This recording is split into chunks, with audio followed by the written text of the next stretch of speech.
À droite, là, je pense qu'il y a une voie ici. Ce secteur-là, c'est le secteur le plus dangereux de tous nos quartiers. C'est possible de te faire agresser à n'importe quel moment. Dans chaque maison, il y a forcément un brouteur. Dans chaque maison. Moi, les brouteurs, je les connais à l'œil nu. Depuis qu'on circule là, je vois plusieurs brouteurs qu'on dépasse. Comment tu les reconnais? Il y a les styles vestimentaires, les manières de se comporter. Ils se croient supérieurs aux autres parce qu'ils peuvent tout acheter. Le broutage, c'est gagner la confiance, gagner l'amour et soutirer de l'argent. Moi, j'appelle ça la clé, le triangle de la clé du broutage. Gagner la confiance, gagner l'amour et soutirer de l'argent. Tu ciblais des gens de quelles origines? Tu parlais de l'Europe, le Canada aussi? Oui, bien sûr, le Canada. Pourquoi le Canada? Le Canada parce que c'est des gens qui payent facilement. Il y a une organisation au Québec. C'est une certitude. Mais pourquoi le Canada, c'est devenu une cible facile? Quand on est entre brouteurs et tu as un pote brouteur qui te dit « j'ai eu un client du Canada » et toi tu as un client français, tu es jaloux au fait. Parce que c'est compliqué avec le client français de soutirer de l'argent. Pourtant le client canadien, je ne sais pas ce qu'ils ont, mais j'ai comme l'impression que ce sont eux qui sont les plus faciles.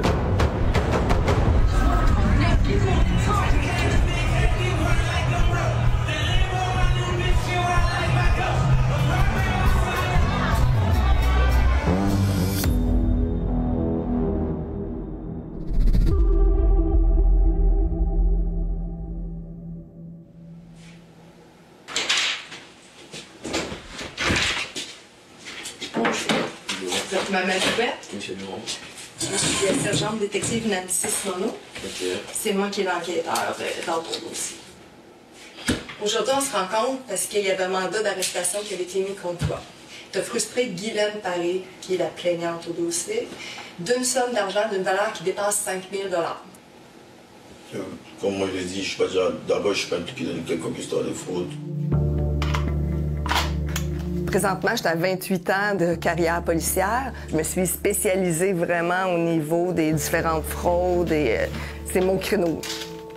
Ma philosophie, en fait, de travail, ça a toujours été que je traite les plaignants, les victimes, comme j'aimerais qu'un membre de ma famille soit traité. Fait que de cette façon-là, je m'assure de répondre à tous leurs besoins puis à leur donner un service 5 étoiles.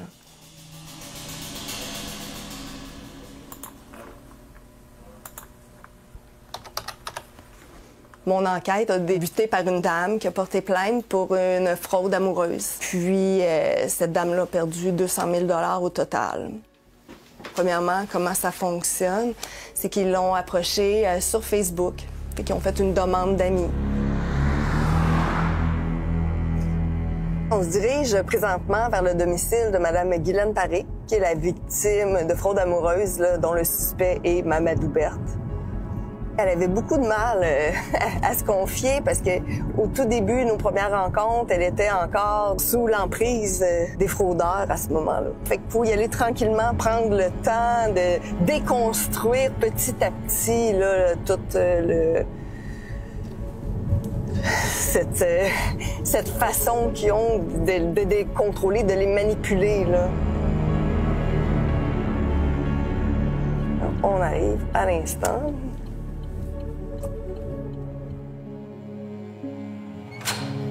Allô, Nancy, comment ça va? Guylaine Paré a été victime d'un fléau devenu mondial, l'arnaque amoureuse en ligne. Entrez.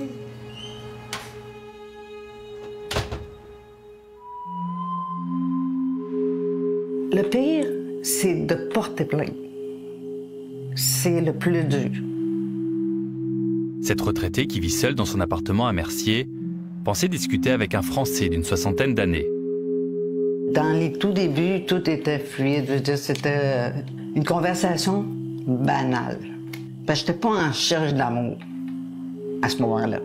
Oui, c'est toujours comme ça. Ils commencent tranquillement, ils établissent un lien de confiance, ils écrivent beaucoup. C'est soutenu comme conversation, là. Ça peut être à tous les jours. Allô, mon cœur, hein? Ils utilisaient ça. Allô, mon cœur. Bébé. Oui. Il n'y a personne qui m'a appelé bébé. Oui.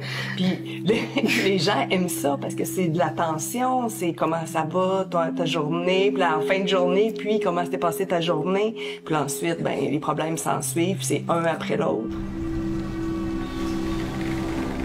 On était au mois de décembre. Il s'en allait à Toronto. Mais je l'ai appelé, moi, à Toronto. Puis c'était le gros party. C'est le soir qu'il était supposé de revenir et qu'il devait m'emmener manger au restaurant. Le lendemain, je reçois un téléphone. Il m'appelle. Je suis à l'hôpital. J'ai eu un accident. Et là, ben, sa carte française ne fonctionnait pas. Fait pour payer son hôtel. Fait c'est pour ça que je me suis dit, écoute, t'es en train de me bourrer, là, royalement.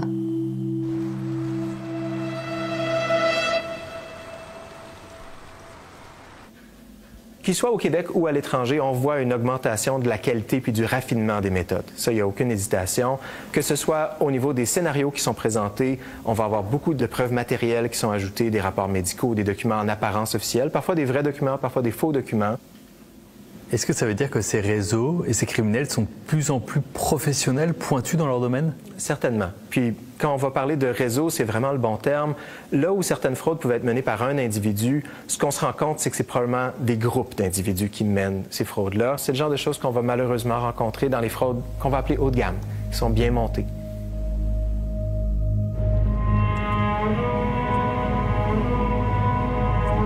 En ce moment, on est en direction d'où que Féline travaillait, une pharmacie à Trois-Rivières, sur Terre-et-Collet. C'est ce qu'elle vous a dit à l'époque? Oui. Elle travaillait là-bas? Oui, elle m'a dit qu'elle travaillait aux Jean Coutu. Elle connaissait très bien la géographie de Trois-Rivières. Cet ancien représentant commercial s'est lui aussi fait prendre au piège. Durant des mois, il croyait parler avec une mère de famille, une certaine Philine, à qui il a donné au total près de 300 000 $. Puis juste en avait. Quand je suis venu ici, je voulais vraiment voir qu'est-ce qui se passait. Il dit, m'a rentré, il m'a posé des questions. Si eux autres ont eu des nouvelles de Philine. J'ai rencontré le gérant de la pharmacie. J'ai posé la question, j'ai montré la photo, puis on m'a avisé qu'on ne connaissait pas cette personne-là. Qu'est-ce que ça vous a fait? De la rage, de la peine.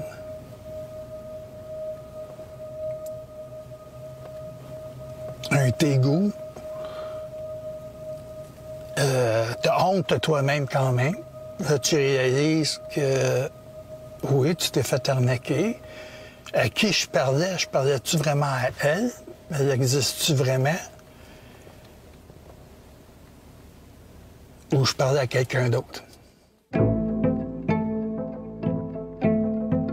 En réalité, derrière les photos de Philine, c'est un réseau mené par 7 hommes, Aboubacar Diallo, un Ivoirien arrivé au Québec comme étudiant. C'est lui qui m'a fraudé. Ouh, il y en a de l'argent là-dedans. Il montre son trésor. Sur ces photos provenant de son dossier judiciaire, on le voit avec ses complices en train d'exhiber et compter l'argent volé à leurs victimes. On a aussi obtenu des centaines de conversations sans complexe, où ils s'organisent pour mettre en confiance ceux qu'ils appellent leurs clients. Yo, c'est comment le boss a dit quoi? C'est Boba. Yo, ça gamme, non, lui, c'est la petite, j'ai été prêt à décoller. Celui qui répond à Diallo parle en nouchi, un dialecte ivoirien. Il fabrique des faux documents, comme des contrats notariés, qui servent de preuve pour demander de l'argent aux cibles qu'ils choisissent. Maintenant, le testament, les titres fonciers, la signature du notaire, le nom du notaire dessus, ma signature, le directeur de la banque aussi, tu vois. Dans ces conversations, on découvre également des tonnes d'autres victimes qui n'ont jamais porté plainte. Pour les appâter, ils leur font même livrer des fleurs et des cadeaux. C'est même l'autre encore voit petit nous ça donne sans fille, tu vois, non? Et puis c'est qui peut écrire un message dessus pour l'autre. Il n'a qu'à dire juste genre, il tient à toi.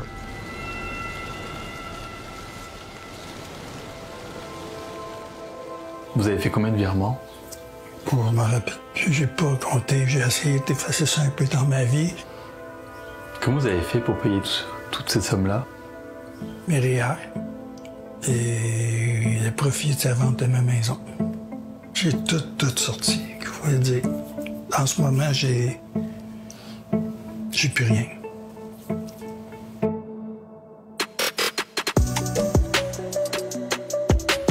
Bon, la soirée est finie. Là, il m'a profité dans l'hôtel qu'ils ont réservé pour moi. Fait comment? C'est ça, hein?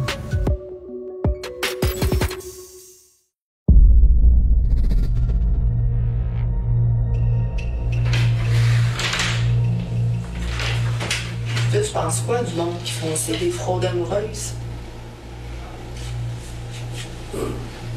Franchement, c'est pas bien. Je dois me prononcer dessus. Ce jeune homme en blanc, c'est Mamadou Berthe, un Ivoirien installé à Montréal. Il est suspecté d'être au cœur d'un réseau d'arnaques amoureuses. Tu t'habilles pas à l'aubainerie, là. Tu t'habilles pas dans des magasins cheap, là. Tu sais, t'as des beaux vêtements, Louis Vuitton, Dior, tu sais, c'est vraiment luxueux, là.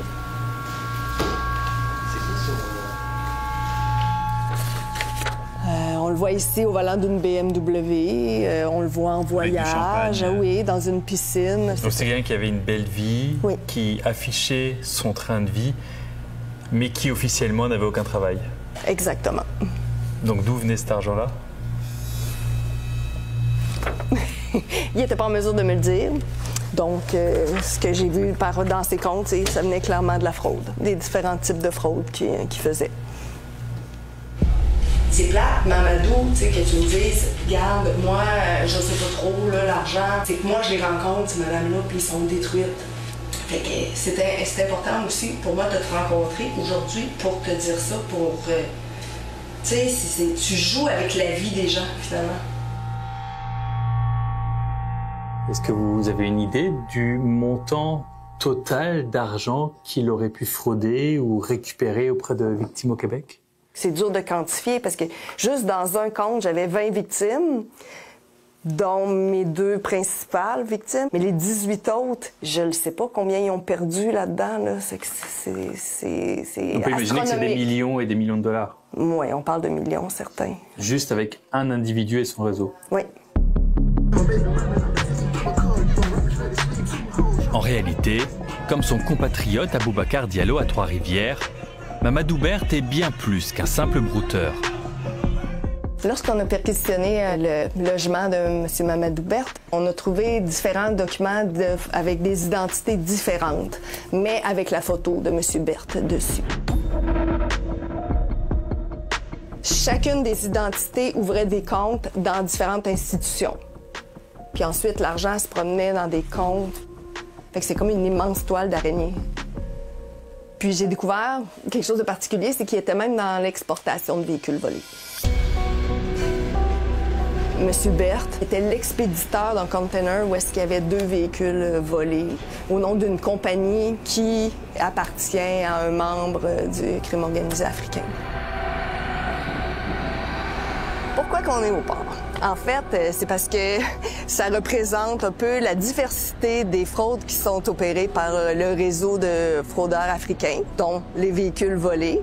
Puis ça, je l'ai su parce que j'ai fait appel au service frontalier via Karine Caron, qui est ici avec moi. En même temps qu'on a vu une hausse des fraudes par hameçonnage, on a vu aussi un gros boom de vol de véhicules. Il y a des complices, donc des entreprises d'exportation de véhicules qui sont utilisées par les membres du crime organisé africain pour exporter les véhicules volés en Afrique. Dans certains dossiers, on voit qu'ils sont mis dans des entrepôts pour les mettre dans des conteneurs.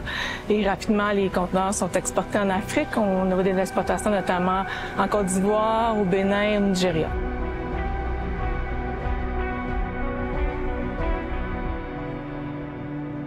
Cet analyste des services frontaliers a découvert que derrière ces dossiers d'arnaque amoureuse se cache en réalité un réseau aux activités beaucoup plus variées. De fil en aiguille, je me suis rendu compte que tous les dossiers étaient interreliés et qu'on était en présence d'une énorme organisation criminelle. C'est pas juste la fraude amoureuse, c'est pas juste la cybercriminalité. Il y a vraiment un gros volet de blanchiment d'argent, de vol de véhicules, de fraude d'identité. On voit aussi du trafic de stupéfiants. C'est pour ça aussi que nos homologues européens appellent cette organisation-là la mafia africaine.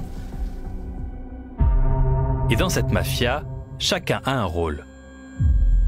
Il y a les arnaqueurs de l'amour, comme Aboubacar Diallo et Mamadou Berthe. C'est eux qui vont créer de faux profils sur les réseaux sociaux. Il y en a d'autres qui vont fabriquer de faux documents et ouvrir des comptes bancaires. Et encore d'autres qui sont chargés de blanchir, de transférer une partie de leur argent et d'exporter des véhicules volés vers l'Afrique. L'un d'entre eux serait Guy Kwadjo Kwasi. Selon les services frontaliers, il est l'un des principaux relayeurs d'argent du crime organisé africain. On y va ? On est donc allé voir M. Kwasi chez lui, dans la banlieue nord de Montréal. Monsieur Kwasi ? Oui, bonjour. On travaille à Radio-Canada, on est journaliste. On t'a dit que vous étiez l'un des complices de Mamadou Berthe.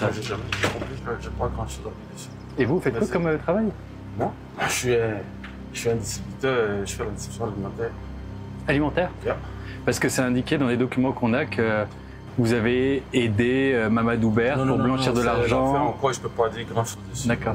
L'affaire est en cours? Ouais. Et vous n'avez pas été impliqué dans des vols de voitures? Non. Non? Ni dans le blanchiment d'argent?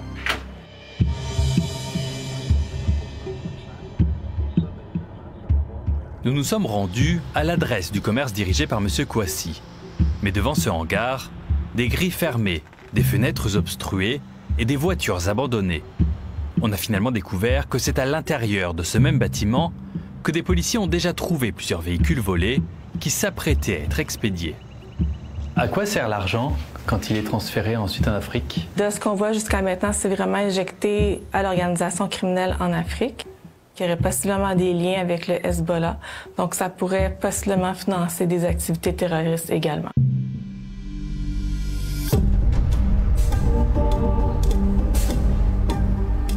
C'est en Côte d'Ivoire qu'on retrouve le berceau de cette branche du crime organisé africain qui sévit au Québec. C'est aussi ici, dans le port d'Abidjan, qu'arrivent régulièrement des conteneurs remplis de véhicules volés. On a demandé de l'aide à un journaliste local pour nous guider dans les coulisses de ce réseau criminel. Là, on est à Abidjan Sud, là où on trouve beaucoup de parcs auto. Et comme vous voyez là, les parcs auto où il n'y a pas trop de voitures neuves, etc., c'est là qu'on trouve vraiment des voitures suspectes, des voitures qui peuvent être des voitures volées qui viennent de pays, ça peut être le Canada, l'Europe ou ailleurs, et qui se retrouvent souvent dans ces parcs-là pour être vendus, quoi. On peut continuer sur l'autre boulevard là. Avec une caméra cachée, on a donc décidé de se faire passer pour de futurs acheteurs.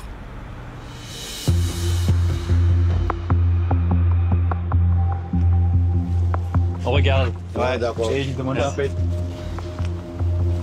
Elle vient d'où? Canada, États-Unis, les deux côtés, on fait les deux côtés. Ah. Elles sont apportées au port ici? Elles arrivent par bateau? Oui, elles arrivent en bateau, dans le conteneur, et puis on en a. Cet homme nous confirme que ces voitures viennent du Canada, mais il est incapable de nous garantir qu'elles sont arrivées légalement en Côte d'Ivoire. Et qui vous les envoie? Bon, mon patron, il ne sait pas son fournisseur, c'est qui, mais là, il ne sait pas. Il ne sait pas qui les envoie? Non, là, il ne sait pas. Ok. Mais on sent que nos questions dérangent, et le patron demande à son employé d'arrêter de nous parler. Elles sont jolies.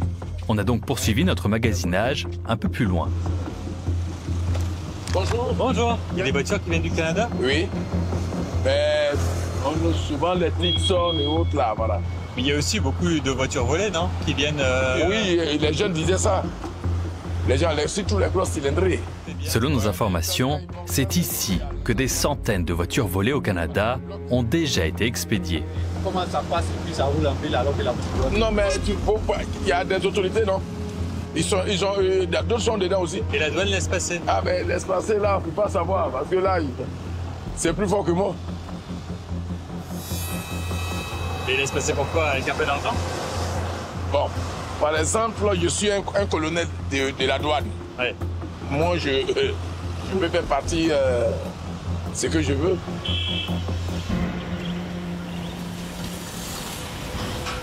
On a donc voulu comprendre comment autant de véhicules canadiens et comment l'argent volé aux victimes québécoises arrive si facilement ici en Côte d'Ivoire. Dans les meilleurs délais, je vous fais un couteau. Mais malgré plusieurs rencontres avec des dirigeants ivoiriens, toutes nos demandes d'entrevue sont restées sans réponse. Bonne journée, au revoir.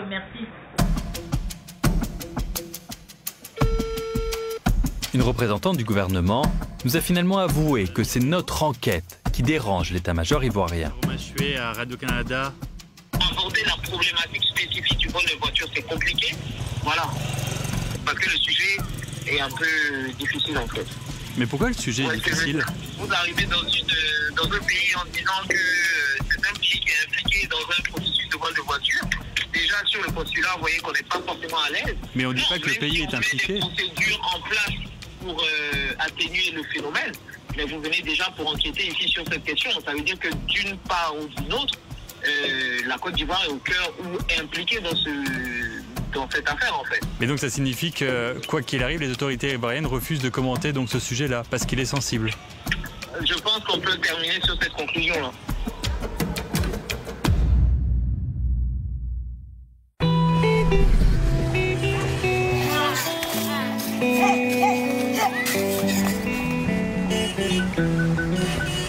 Salut.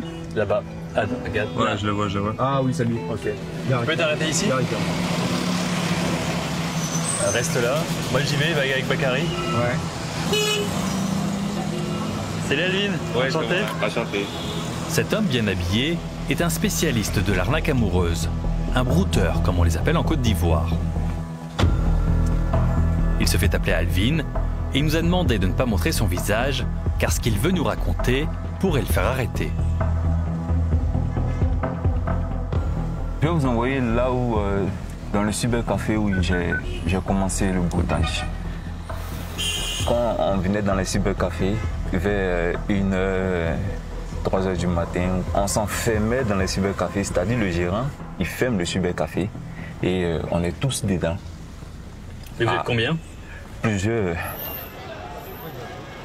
Et ici, c'est là que j'ai commencé. Ah, ça va bien. Ah ouais. Salut mon gars.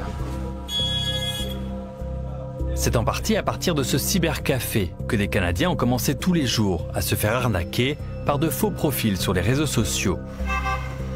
Mais notre présence ne plaît pas aux gérants. Et je voulais juste te montrer où j'ai commencé à travailler. C'est possible.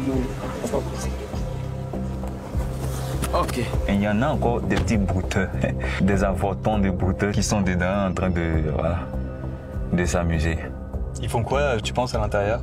Bah, ils essaient de se choper des clients. Maintenant, c'est, disons que des brouteurs qui prennent beaucoup les choses au sérieux, préfèrent faire des broutages chez eux à la maison, avec un ordinateur, avec sa connexion Internet à la maison. Comme ça, c'est moins de risque.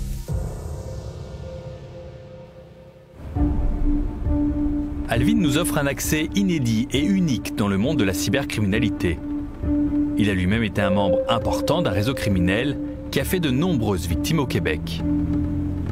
Il y a un de mes potes ici, c'est un infographe, celui qui fait des montages vidéo, des faux documents pour le brouteur. Ah ouais? Oui, bien sûr, mais je ne sais pas s'il va accepter être dans le reportage parce que c'est un gros péril. Mais c'est le meilleur infographe, le meilleur monteur de faux documents de tout le quartier. Et lui, il fait des faux passeports, il fait des fausses pièces d'identité, des faux documents de terrain, tout ce qui est illégal. C'est grâce à ces contrefaçons professionnelles que ces criminels arrivent à tromper leurs victimes et à ouvrir plusieurs comptes bancaires au Québec. Attends. Et dans cette cour-là, on va taper à sa porte. Ok.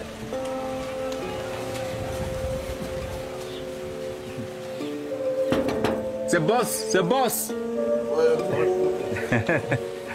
Voilà, lui, c'est comme un frère pour moi. Vous faites quoi, vous, dans la vie? Avec, Je suis graphiste. Photographe, infographiste, toutes choses. Il est très bon. Non, tu te débrouilles pas. Tu es très bon. Donc, nous, on tourne un peu dans le quartier. Il n'y a pas de souci. Ouais. Je ne suis pas surpris de ces aspects novateurs de la délinquance. C'est une mafia qui est en train de se constituer. Et puis, ne vous étonnez pas, quand on parle du crime organisé, chaque entité ici a des connexions. Et il y a une mafia ivoirienne qui est en train de se mettre en place. C'est vrai, elle est jeune, mais ça fait peur. On se demande en 10 ans, qu'est-ce qu'elle va représenter? Ce criminologue est l'un des rares experts ivoiriens qui a accepté de commenter l'évolution de ces réseaux criminels qui prennent de plus en plus d'ampleur. Je fais l'historique même de la cybercriminalité. La Côte d'Ivoire était loin derrière le Nigeria. En Afrique de l'Ouest, le pays où il y avait plus de cybercriminalité, c'était les pays anglophones, le Nigeria, le Ghana. Mais aujourd'hui, en tant que pays francophone, la Côte d'Ivoire bat tout cela en matière d'arnaque sur le net. C'est démentiel. C'est démentiel. Ouais, c'est démentiel parce que, en un rien temps, les jeunes ici ont appris à maîtriser tous les contours et à damer même le pion, même à ceux qui leur ont appris la chose.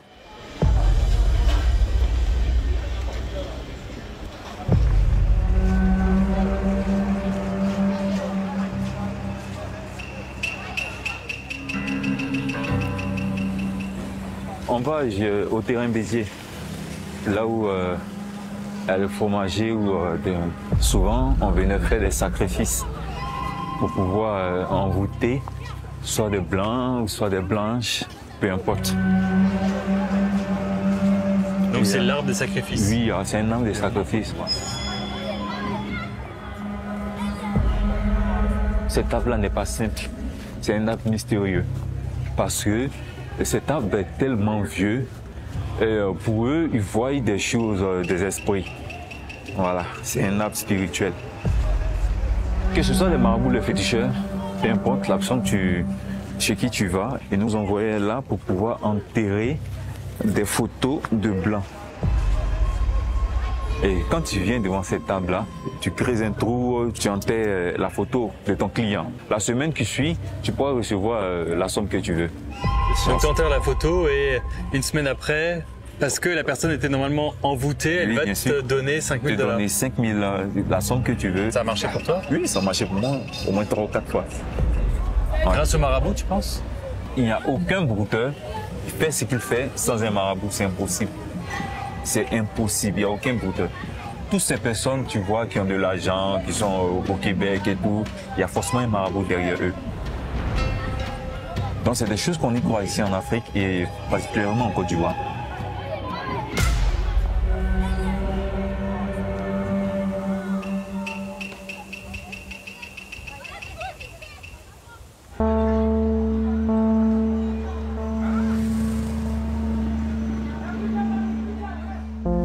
Pourquoi c'est important pour toi de parler?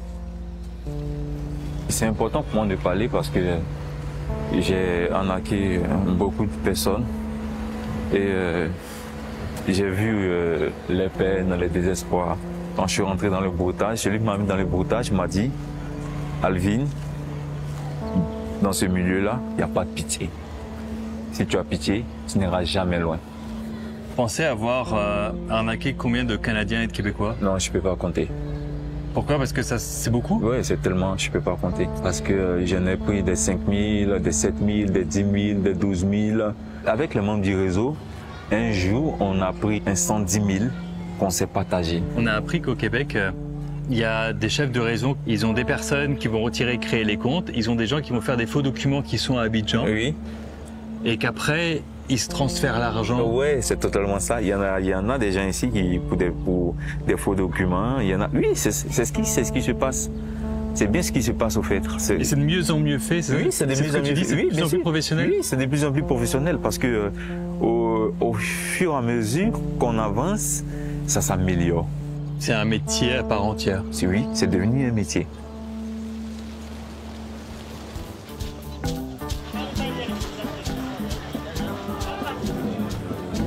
Ici, c'est un autre endroit de mon quartier où plusieurs brouteurs viennent se rafraîchir. Là, il y a Aboubacar Diallo qui a été arrêté au Québec. Et il s'amusait à prendre plein de photos comme ça de lui avec des montagnes d'argent et de les envoyer à ses amis à Abidjan. Ouais. Qu'est-ce que tu en penses quand tu vois ça, toi? Pour être sincère, je pense que c'est un peu stupide. Il y en a tellement de brouteurs qui le font. Moi aussi, je le fais, en fait. Au fait, c'est comme un virus. Tu ne peux pas. Tu as envie de montrer ta grandeur. C'est ça, le broutage. On ne fait pas le broutage pour se cacher. On fait le broutage pour montrer qu'on existe, pour montrer qu'on a de l'argent. C'est ça, le broutage. Et ces personnes-là, c'est des personnes qui sont beaucoup connues ici en Côte d'Ivoire. C'est des personnes qui ont des réseaux. C'est une grande organisation.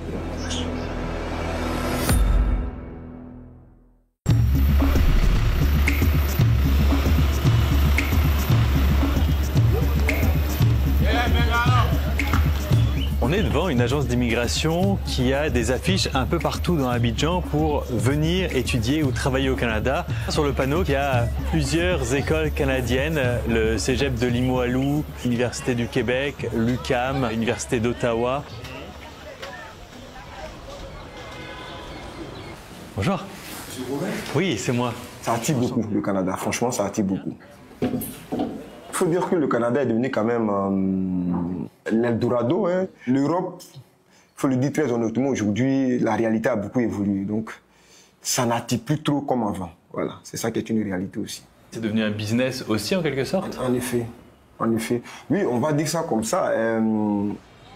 Après, il faut bien que les gens conseillent, on va dire de façon honnête. Voilà, c'est ça qui est le plus important. Est-ce qu'il y a des gens qui vous disent j'aimerais juste un permis d'études pour rentrer au pays et après je vais faire... Je déconseille ça déjà.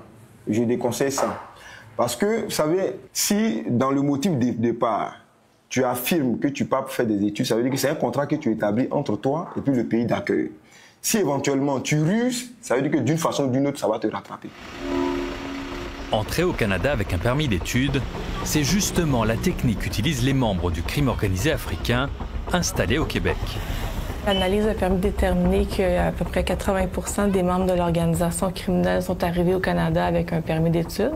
Ils vont faire des demandes pour des universités plus en région. Par contre, on se rend compte qu'au final, ils vont pas tant étudier au Canada.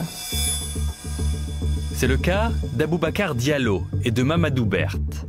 Les deux fraudeurs ivoiriens ont obtenu un visa étudiant pour des universités à Trois-Rivières et à Chicoutimi. Mais ils n'y ont jamais mis les pieds. Pour savoir si c'est si facile d'obtenir un permis d'études pour le Canada, on a rappelé l'agence d'Abidjan, qui se vantait de faire les choses dans les règles de l'art. Oui, bonsoir madame. Notre collaborateur Bakary s'est fait passer pour un jeune Ivoirien qui souhaite se servir du permis d'études comme porte d'entrée au Canada. Si, par exemple, l'idée c'est d'avoir un permis, mais après, voilà, une fois que tu es sur le territoire, est-ce que tu es obligé d'aller à l'école? Non, il n'y a pas de souci, il n'y a pas de problème. Quand vous venez, on va se comprendre, on va s'entendre. D'accord. Mais là, ça tourne. Bakary est donc allé sur place en caméra cachée. Et le discours fut complètement différent.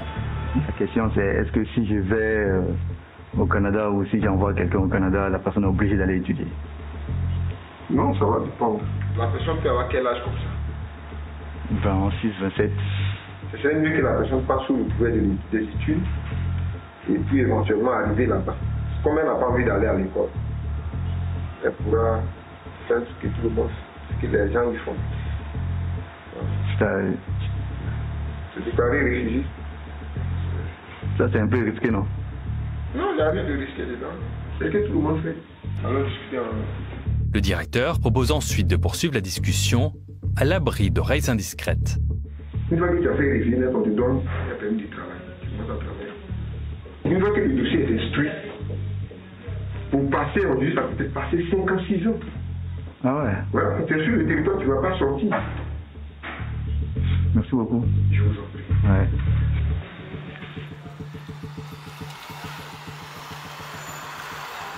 Je crois qu'ils ont détecté une faille dans le système pour entrer avec un statut d'étudiant, s'il n'y a pas de vérification. Peut-être qu'il y aurait peut-être moyen de faire un plus gros suivi avec ces statuts-là, parce que, d'après moi, le mot se passe et on va en avoir de plus en plus. Là. Le ministère de l'Immigration, celui qui délivre ces visas d'études, nous a confirmé qu'aucune vérification automatique n'est faite auprès des étudiants étrangers. Ce serait en fait aux universités d'alerter les autorités si le titulaire du permis d'études n'est pas là pour les bonnes raisons.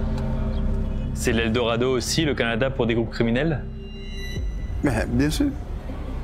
Si la criminalité ne prospère pas, que j'ai la possibilité d'aller dans un univers où je me dis qu'il y a encore plus de possibilités, je ne vais pas me priver à le faire. C'est si simple à comprendre. Les battements d'ailes d'un papillon en Côte d'Ivoire peut créer des tsunamis même au Canada. La plupart des Canadiens voyaient cette criminalité de loin. Mais aujourd'hui, elle est sur votre territoire.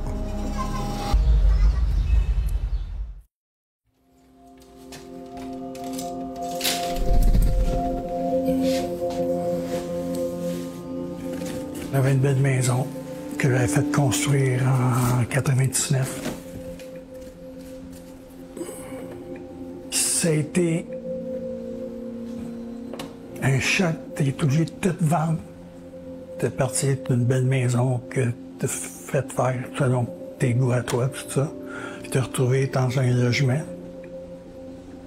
Puis là, je suis heureux. C'est mon choix, c'est mon goût. Je rentre chez moi, je suis bien.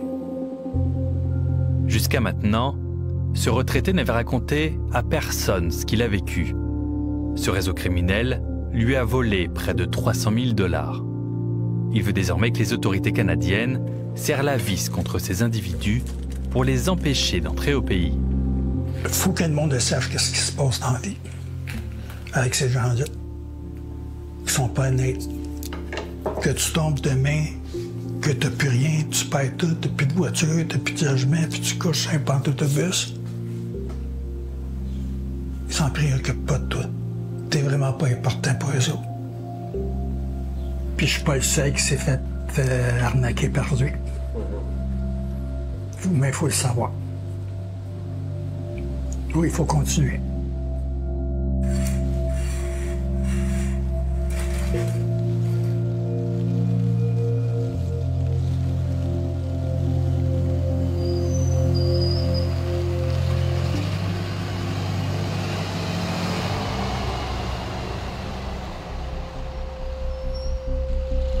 Aujourd'hui, nous sommes au palais de justice puis on s'en va pour la sentence de Mamadou Bette.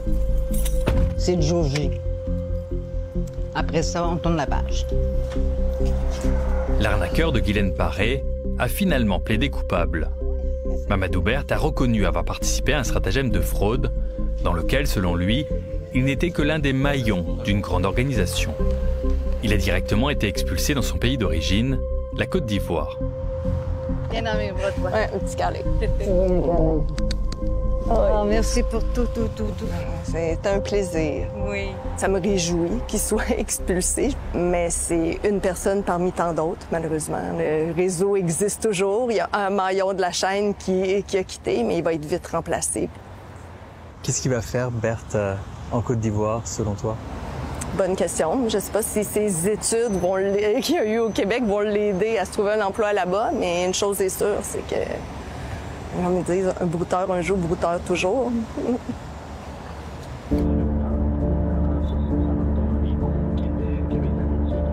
Malgré ces arrestations, le crime organisé africain continue de prospérer au Québec. Selon nos informations, 2 des complices des criminels récemment condamnés ont même trouvé un emploi secondaire. Elles travaillent dans des résidences pour aînés, en plein cœur de leurs victimes potentielles. Est-ce que tu crains que le Canada devienne de plus en plus une cible pour ces criminels-là? Bien sûr. Moi, j'ai déjà eu des clients canadiens. J'ai comme l'impression que c'est des personnes qui ont besoin d'amour, qui ont besoin d'être aimées, c'est des personnes qui ont besoin d'affection. Quand je vois des jeunes brouteurs, ça me fait mal. J'ai mal pour les victimes, en fait, parce que chaque jour qu'un nouveau brouteur naît, il y a une nouvelle personne qui découvre le monde des rencontres sur Internet et forcément qui va croiser des brouteurs. Ça, c'est sûr.